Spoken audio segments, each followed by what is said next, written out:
তো নমস্কার, আমি রাজু পকেট পরোটা রাজু বলছি।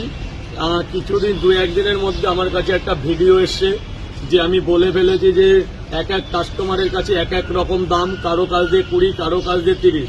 কিন্তু এটা তো হয় না। আমি সব কাস্টমারের কাছে ক্ষমা চেয়ে নিচ্ছি যে আমি এ কথা বলে ভুল করে বসেছি। কিন্তু খাবারের হিসাবে প্রত্যেক জিনিসের দাম বেশি, ময়দা তেল থেকে শুরু করে প্রত্যেকটা মালের দাম বেশি, আপনারা জানেন।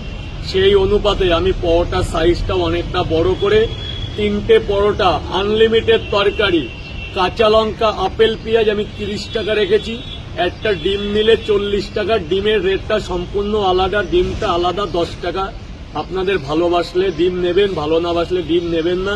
কিন্তু 3টে পরোটা যেটা 20 টাকা ছিল, পাতলা পরোটা ছোট ছিল, সেটাকে কিছু ময়দা দিয়ে বড় করা হয়েছে, পরোটার সাইজ বাড়িয়ে 3টে পরোটা, আনলিমিটেড তরকারি, যতবার চাইবে। আপনারা আগেও যেমন যতবার চাইতেন দিতাম, এখনো 3টে পরোটায় 3 বার 5 বারও তরকারি দেওয়া হবে, 30 টাকা। একটা আপেল পেঁয়াজ, একটা কাঁচা লঙ্কা দিয়ে 3টে পরোটা 30 টাকা।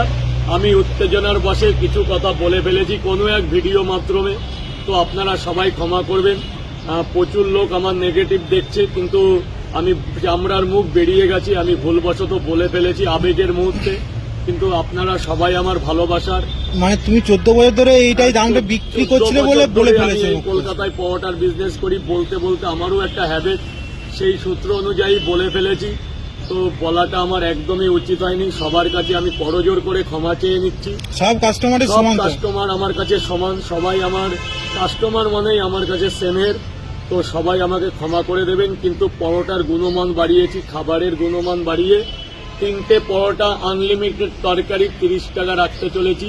আর যে কথা বলে ফেলেছি তার ক্ষমার অযোগ্য, তবু আপনাদের কাছে আমি করজোর করে ক্ষমা চেয়ে নিচ্ছি।